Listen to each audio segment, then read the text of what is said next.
जय Hind and hello guys, स्वागत है आपका आपके अपने यूट्यूब चैनल ज्ञानदेह होस्ट में। एंड इस वीडियो के अंदर आपको बताने वाला हूं AIIMS NOR CET 11th online form 2026 के बारे में कि कैसे आपको ये फॉर्म फिलअप करना है। गाइस इस वीडियो के अंदर आपको कंप्लीट जानकारी दी जाएगी जिससे कि आप इस फॉर्म को बिना किसी मिस्टेक के भर पाएंगे। एंड जो आपके सामने इशूज आ रहे हैं, जो प्रॉब्लम है, उन सभी का सोल्यूशन भी दिया जाएगा ताकि आपके मन में कोई भी सवाल डाउट न रहे और आप आपका फॉर्म मिस्टेक फ्री भर पाएँ। तो चलिए शुरू करते हैं। अगर आपने अभी तक वीडियो को लाइक शेयर नहीं किया हो तो जरूर कर देना, क्योंकि गाइज यहाँ पर वीडियो को लाइक शेयर करने से मुझे मोटिवेशन मिलता है। और चैनल को सब्सक्राइब करके बेल आइकन ऑन कर लेना, क्योंकि जब तक इस वैकेंसी का प्रोसेस कंप्लीट नहीं हो जाता तब तक आपको समय समय पर यहाँ पर अपडेट मिलते रहेंगे। फिर जो लिंक मैंने आपको वीडियो को डिस्क्रिप्शन में दिया हुआ है आप ओपन कर लेंगे। जानने को मिलेगा कि गाइज आप लोग ये फॉर्म 13 अगस्त 2026 तक भर सकते हैं। फीस की अगर बात करें तो जनरल ओबीसी के लिए 3000 है और SC ST EWS के लिए 2400 है। फिजिकली हैंडीकैप के लिए कोई फीस नहीं है। एज लिमिट आपकी 18 से 30 साल के बीच रखी गई है। डिप्लोमा डिग्री वाले कैंडिडेट अप्लाई कर सकते हैं। और आप देख सकते हैं कि इसमें अप्लाई करने के लिए आपके पास क्वालिफिकेशन में क्या क्या विकल्प है। या तो आपके पास BSc नर्सिंग होनी चाहिए और साथ ही आप रजिस्टर्ड होने चाहिए nurses and midwife with state या फिर इंडियन नर्सिंग काउंसिल के अंदर, या फिर आपके पास डिप्लोमा हो GNM का और रजिस्ट्रेशन तो इसमें भी मांगा गया है। साथ ही आपके पास 2 ईयर का एक्सपीरियंस हो 50 बेडेड हॉस्पिटल के अंदर, तो आप इसमें अप्लाई करने के लिए एलिजिबल हो सकते हैं। पोस्ट आपकी नर्सिंग ऑफिसर की है।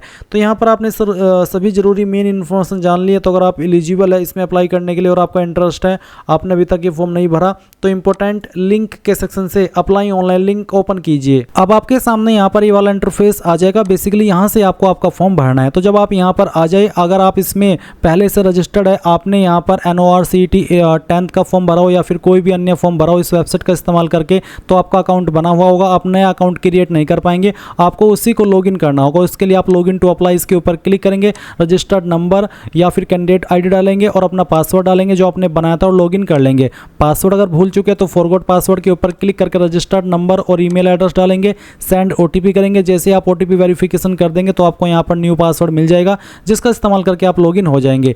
बट गाइज अगर आप फ्रेशर है, आपने इस वेबसाइट का इस्तेमाल करके कोई फॉर्म नहीं भरा, पहली बार कोई फॉर्म भरने वाले हैं, तो आपको इसमें पहले अकाउंट क्रिएट करना होगा। इसके लिए आप यहाँ पर क्रिएट ए न्यू अकाउंट इसके ऊपर क्लिक करेंगे। देन आपके सामने यहाँ पर कुछ इस तरह का इंटरफेस आएगा जैसे कि आप वीडियो में देख सकते हैं। अब आप यहाँ पर आपका मोबाइल नंबर डालेंगे जो कि आप रजिस्टर करना चाहते हैं, उस नंबर को दोबारा डाल करके यहाँ पर वेरीफाई कर देंगे। फिर यहाँ पर आपको आपका ईमेल आईडी डालना है, उसके बाद ईमेल आईडी को भी दोबारा डाल करके वेरीफाई करना है एंड देन जनरेट OTP इसके ऊपर क्लिक करना है। देन गाइज आपको नंबर और ईमेल दोनों के ऊपर OTP सेंड किए जाएंगे। आप पहले यहाँ पर नंबर वाला OTP डाल दीजिए और फिर ईमेल वाला, उसके बाद में वेरीफाई टू प्रोसीड इसके ऊपर क्लिक कीजिए। इसके ऊपर क्लिक करने के बाद आपके सामने वेरिफिकेशन का कुछ ऐसा इंटरफेस आएगा जहाँ पर बोला कि I confirm that I am 18 years of age, तो आप इसके ऊपर टिक कर देंगे। फिर आपको बोला कि वेरिफिकेशन थ्रू डिजिलॉकर, आप अब इसके ऊपर क्लिक करेंगे। इसके ऊपर क्लिक करने के बाद में यहाँ पर आपको डिजिलॉकर की वेबसाइट के ऊपर ट्रांसफर किया जाएगा। आप यहाँ पर देख सकते हैं कि आप क्या करेंगे। पहले आप डिजिलॉकर की वेबसाइट के ऊपर लॉगिन होंगे, फिर यहाँ पर आपको OTP होगा लॉगिन होते समय, क्योंकि जब आप उसमें डिटेल डाल करके आगे बढ़ेंगे तो OTP सेंड किया जाता है। फिर आप अपना कंसेंट देंगे और उसके बाद में आपका जो डिटेल्स है वो यहाँ पर शेयर हो जाएगी। इसके बाद आप यहाँ पर क्या करेंगे, स्टार्ट वेरिफिकेशन, यानी कि जो ये प्रोसेस है अब इनको पूरा कीजिए। क्या करेंगे, सबसे पहले आपको साइन अप करने को बोला है, तो आप यहाँ पर आपका जो आधार नंबर है वो डालिए और नेक्स्ट के ऊपर क्लिक कीजिए। नेक्स्ट के ऊपर क्लिक करने के बाद गाइज जो नंबर आपका आधार कार्ड के साथ में लिंक है उसके ऊपर एक OTP गया होगा, वो OTP यहाँ पर डाल दीजिए और फिर सबमिट कर दीजिए। सबमिट करने के बाद में यहाँ पर गाइज आपका जो आधार ऑथेंटिकेशन है, यानी कि जो आधार वेरिफिकेशन है वो हो जाएगा। अब आप देख लीजिए यहाँ पर बोला please enter your 6 digit security pin to sign in, यानी कि साइन इन करने के लिए आपको यहाँ पर आपका 6 डिजिट का सिक्योरिटी पिन डालना है। अगर आपका पहले से अकाउंट बना हुआ है तो आपको यहाँ पर 6 डिजिट का सिक्योरिटी पिन देना होगा जो आपने बनाया था अकाउंट क्रिएट करते समय। और अगर आप पहले से इस डिजिलॉकर की वेबसाइट के ऊपर अकाउंट क्रिएट नहीं किए हो तो आप यहाँ पर अपना 6 डिजिट का जो पिन है वो बना लेंगे। और अगर आप ये पिन भूल चुके हैं तो आप फॉरगॉट माई पिन इसके ऊपर क्लिक करके इसको फॉरगेट भी कर सकते हैं। तो यहाँ पर अपना पिन डालिए और डन के ऊपर क्लिक कीजिए। इसके बाद गाइज आपके सामने यहाँ पर इस तरह से आ जाएगी इन्फॉर्मेशन, जैसे कि आप देख सकते हैं। आप यहाँ पर क्या करेंगे, सिलेक्ट ऑल इसके ऊपर क्लिक कर देंगे। इसके ऊपर क्लिक करने के बाद आप यहाँ से अलाउ कर देंगे और इसके बाद फिर गाइज आप यहाँ पर देखेंगे कि जो आपकी डिटेल्स है वो आपने डिजिलॉकर के माध्यम से फैच करा दी है। अब आपको इसी वेबसाइट के ऊपर डायरेक्ट किया जाएगा जहाँ से आपने फॉर्म फिल करना स्टार्ट किया था। तो आप देख लीजिए वेरिफिकेशन इज अंडर प्रोसेसिंग, तो थोड़ा सा वेट कर लेना। डिजिलॉकर का जो वेरिफिकेशन है वो हो चुका है। अब आप यहाँ पर देखेंगे कैंडिडेट वेरीफाइड सक्सेसफुली। अब आपको कंटिन्यू के ऊपर क्लिक करना है। कंटिन्यू के ऊपर क्लिक करने के बाद यहाँ पर आपके सामने इस तरह का इंटरफेस आ चुका है। तो बोला है कि इस तरफ तो आपकी डिटेल है एज पर आधार और इस तरफ है आपकी detail as per 10th class detail. तो आपको यहाँ पर एक ऑप्शन देखने को मिलेगा यूज डिजिलॉकर डाटा।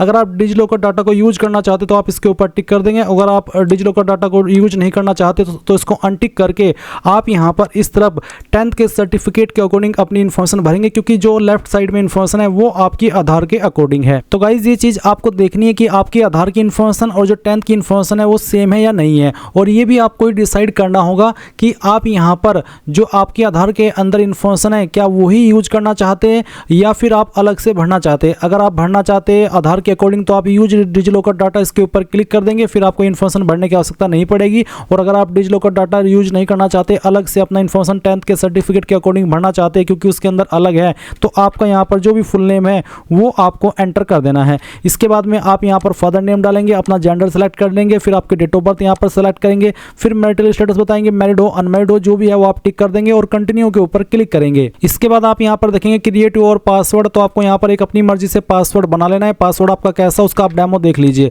पासवर्ड के अंदर इंग्लिश का कैपिटल लेटर कम से कम 1 और फिर एक स्मॉल लेटर, उसके साथ एक स्पेशल कैरेक्टर और साथ ही डिजिट, कुछ इस तरह का पासवर्ड आपको बना लेना है और उस पासवर्ड को दोबारा डाल करके यहाँ पर वेरीफाई करना है। फिर आप preview and create an account इसके ऊपर क्लिक करेंगे। अब आप यहाँ पर देखेंगे कि पासवर्ड क्रिएटेड सक्सेसफुली और आपके सामने कुछ ऐसा इंटरफेस है और अब आपको यहाँ पर टिक करना है। टिक करने के बाद में अगर आपको ये OTR डिटेल एडिट करनी है, क्योंकि गाइज ये एक बार ही आप एडिट कर सकते हैं और एक ही बार यहाँ पर आप इसको भरेंगे। इसके बाद में फ्यूचर में आप जितने भी फॉर्म भरेंगे एम्स की इस वेबसाइट का इस्तेमाल करके, उसमें आपको बार बार अकाउंट क्रिएट करने की आवश्यकता नहीं है। आप डायरेक्टली लॉगिन करेंगे और अपना फॉर्म भर लेंगे और उस टाइम आप इन इन्फॉर्मेशन को एडिट भी नहीं कर पाएंगे। इसलिए एक स्पेलिंग एक डिटेल्स अच्छे से चेक कर लेनी है कि हाँ बिल्कुल सही है और तभी आप यहाँ पर इसके ऊपर टिक करके सबमिट डिटेल्स इसके ऊपर क्लिक कर देंगे। अब आपका जो OTR है वो हो चुका है। OTR हो जाने के बाद में आप यहाँ पर इस इन्फॉर्मेशन को अगर प्रिंट लेना चाहे तो प्रिंट ले ले या फिर इसका स्क्रीनशॉट ले ले ताकि ये इन्फॉर्मेशन आपके पास सेफ रहे। अब आपको यहाँ पर लॉगिन टू अप्लाई इसके ऊपर क्लिक करना है। देन यहाँ पर जो आपका रजिस्टर्ड नंबर है वो डालिए, अपना पासवर्ड डालिए जो आपने बनाया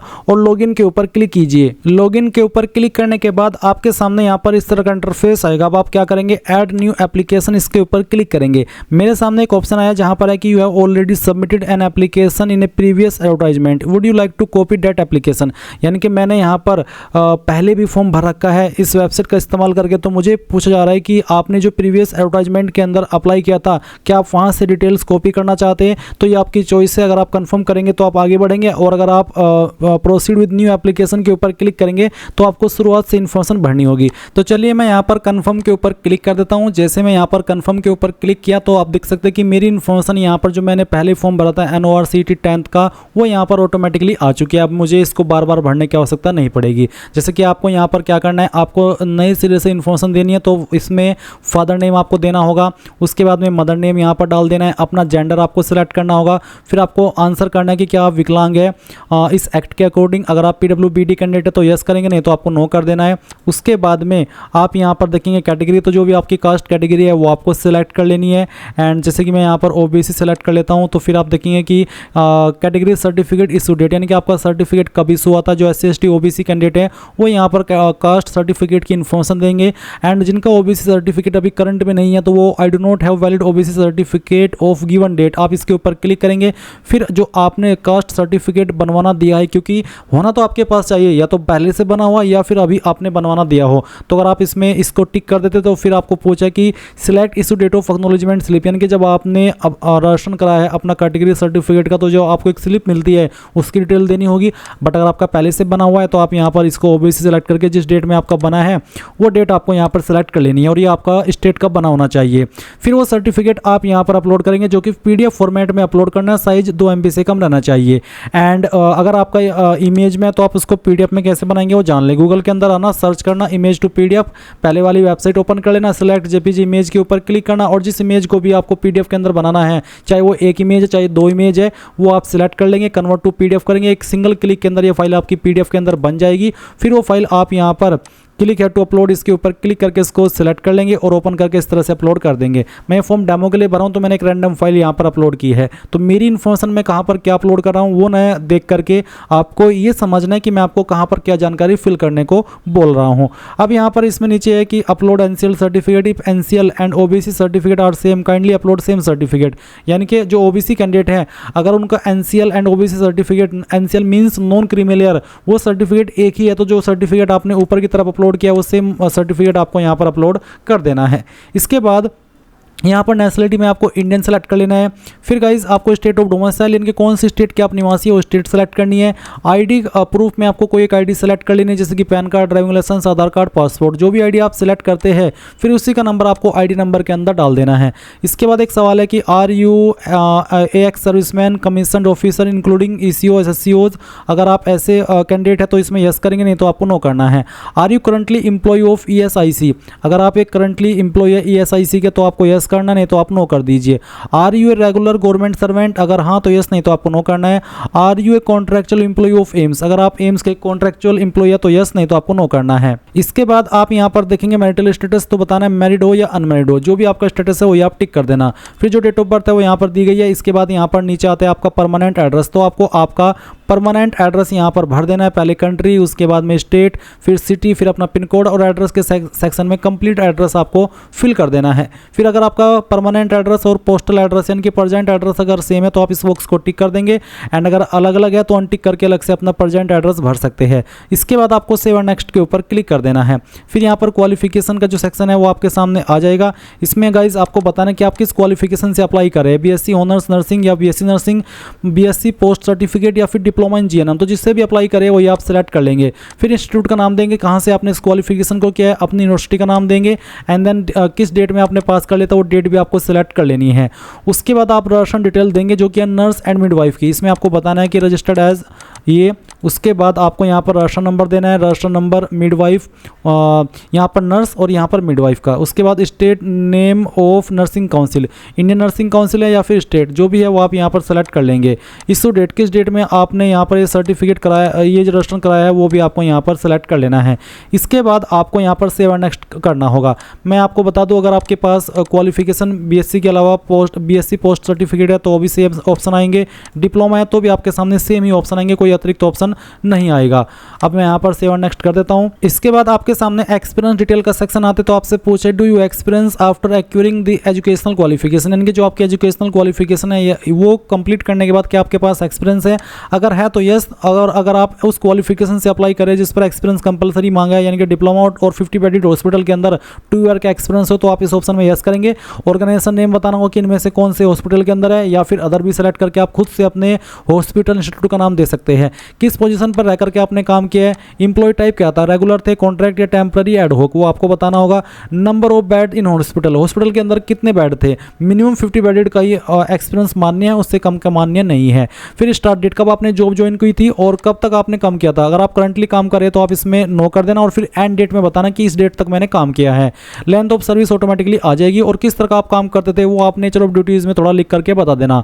अगर आपके पास एक्सपीरियंस नहीं है या फिर आप ऐसी पोस्ट पर अप्लाई करें या ऐसी क्वालिफिकेशन से अप्लाई करें जिस पर कंपलसरी एक्सपीरियंस नहीं मांगा तो आप नो करके सेव एंड नेक्स्ट कर देना।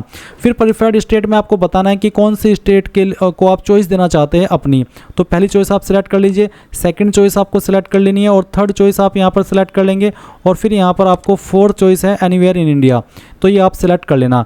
स्टेट चॉइस स्टेज फर्स्ट, अब आप यहाँ पर इसमें सेकंड स्टेज के लिए चॉइस देंगे, तो पहली चॉइस आपको सिलेक्ट कर लेनी है अपनी मर्जी के अकॉर्डिंग, सेकंड चॉइस सिलेक्ट कर लेनी है, फिर आपको थर्ड चॉइस सिलेक्ट करनी है, एंड देन यहाँ पर आपको एनीवेयर इन इंडिया को सिलेक्ट कर लेना है। ये सभी आपको देने के बाद में सेव एंड नेक्स्ट के ऊपर क्लिक करना है। अब यहाँ पर है नो ऑब्जेक्शन सर्टिफिकेट, अगर आप इसमें एक्सपीरियंस दिए हो तो आपको यहाँ पर ये नो ऑब्जेक्शन सर्टिफिकेट अपलोड कर देना है, जो कि बेसिकली NOC होता है। उसके बाद आप देखेंगे अपलोड प्रोफाइल फ़ोटो, तो यहाँ पर मेरा फोटो पहले से मैंने अपलोड करके रखा है क्योंकि मैंने बताया था कि मैंने पहले भी फॉर्म भरा हुआ है। इसमें बस आपको ध्यान देना है कि आपका फ़ोटो 6 महीने से पुराना नहीं होना चाहिए और आपके फ़ोटो का बैकग्राउंड वाइट हो, और साथ ही यहाँ पर इसमें जो फ़ोटो की हाइट है वो कितनी होनी चाहिए, फॉर्मेट इनमें से कोई भी चल जाएगा, जैसे कि JPEG, PNG, JPG, और फिर आप इसके ऊपर क्लिक करके या फिर फ़ोटो अपना उठाइए और यहाँ पर पेस्ट कर दीजिए, ऑटोमेटिकली अपलोड हो जाएगा। इसी प्रकार से आप यहाँ पर सिग्नेचर अपलोड करेंगे। सिग्नेचर आपका यहाँ पर वाइट वाइट पेपर सीट पर होना चाहिए, और अगर आप इसको ब्लैक या ब्लू कोई से भी करेंगे तो वो हो जाएगा। और आपको प्रीफेयर किया है कि आप फाउंटेन पेन से अपना सिग्नेचर कीजिए, कैपिटल लेटर में सिग्नेचर एक्सेप्ट नहीं होगा। फिर आप यहाँ पर थंब इम्प्रेशन अपलोड करेंगे जिसका साइज़ 4.3 का होना चाहिए, एंड वाइट पेपर सीट पर ये हो इस तरह से जैसे कि आप यहाँ पर डेमो भी देख पा रहे हैं। उसके बाद आप यहाँ पर सेव एंड नेक्स्ट कर देना। अब आपके सामने पेमेंट लिंक का आ चुका है। आप यहाँ पर किस माध्यम से पेमेंट करना चाहते हैं, ऑनलाइन पेमेंट लिंक फर्स्ट या फिर टू, तो जिस भी माध्यम से करना है, जैसे कि मैंने पहले सेलेक्ट किया तो कंटिन्यू टू प्रोसीड इसके ऊपर क्लिक कीजिए, एंड देन पेमेंट का ऑप्शन आएगा SBI net banking, SBI debit card, other bank debit card, other bank net banking या क्रेडिट कार्ड। इसमें UPI का ऑप्शन यहाँ पर मेरे सामने नहीं आ रहा है, तो अगर इसमें UPI का ऑप्शन ना आ रहा हो और आप पेमेंट टू का इस्तेमाल करना चाहे, पेमेंट ऑप्शन 2, तो आप वो भी कर सकते हैं। इसके लिए आपको अगेन लॉगिन करना होगा, और लॉगिन करने के बाद में ऑनलाइन पेमेंट लिंक 2 इसके ऊपर क्लिक करना है। अब मैंने इसके ऊपर क्लिक किया तो देखता हूँ कि यहाँ पर इस वाले माध्यम में UPI का ऑप्शन आता है या फिर नहीं आता है, क्योंकि बहुत सारे कैंडिडेट UPI का इस्तेमाल करते हैं। तो अगर UPI का ऑप्शन ना हुआ तो काफ़ी सारे कैंडिडेट प्रॉब्लम फेस करेंगे। तो देख लीजिए, इसमें क्रेडिट कार्ड का ऑप्शन है, डेबिट कार्ड का है, नेट बैंकिंग है और QR इसमें है। तो अगर आप स्कैन QR को सिलेक्ट करेंगे और शो QR के ऊपर क्लिक करेंगे तो आप UPI के माध्यम से पेमेंट ऑप्शन 2 का इस्तेमाल करके अपना पेमेंट कर सकते हैं। जैसे फी पेमेंट हो जाएगा तो आप अपने फॉर्म का फाइनल प्रिंट आउट ले लेना, और इस तरह से आप लोग एम्स नर्सिंग ऑफिसर या फिर कह लीजिए कि NORCT 11th ऑनलाइन फॉर्म 2026 भर पाएंगे। तो ये थी आपकी कंप्लीट जानकारी। Thanks for watching. जय हिंद।